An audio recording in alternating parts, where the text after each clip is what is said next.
C'est un sentiment de profonde satisfaction qui m'anime aujourd'hui en venant à l'hôpital Roi Baudouin de Guédiawaye pour assister à la mobilisation exceptionnelle par rapport au dépistage du cancer du col de l'utérus et du cancer du sein.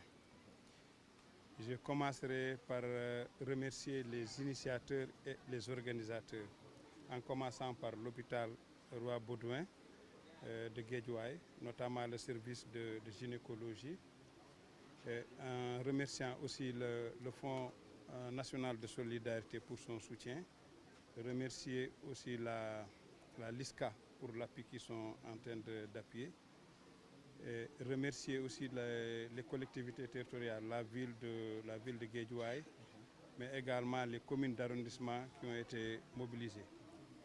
Et remercier également tous les directeurs d'hôpitaux qui ont eu à faire le déplacement pour venir donner aussi main forte à leurs collègues de l'hôpital Roi Baudouin de Guédiawaye. Et comme vous le savez, je ne pouvais pas manquer à cette occasion pour renforcer la sensibilisation par rapport à la prévention relative au cancer du col de l'utérus et au cancer du sein, qui sont les deux principales causes de décès, souvent au niveau des femmes. Et les chiffres en parlent à souhait.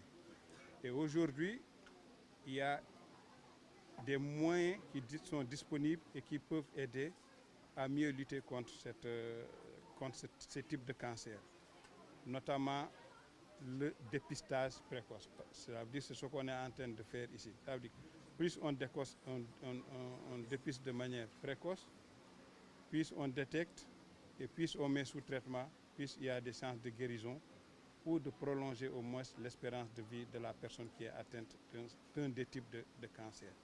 Mais il y a également un autre moyen de prévention qui concerne la vaccination. La vaccination chez les filles de 9 à 14 ans. Et je me réjouis de voir que, en même temps qu'on fait le dépistage dans le cadre de cette journée, on est aussi en train de vacciner massivement les filles de 9 à 14 ans. Et j'en profite pour lancer un appel à l'engagement des communautés. Aujourd'hui, la lutte contre ces deux types de cancers doit être une priorité au niveau de nos familles, au niveau de nos collectivités, mais au niveau même du pays. Parce que c'est là où on a le plus de souffrance pour tout ce qui est en relation avec la santé.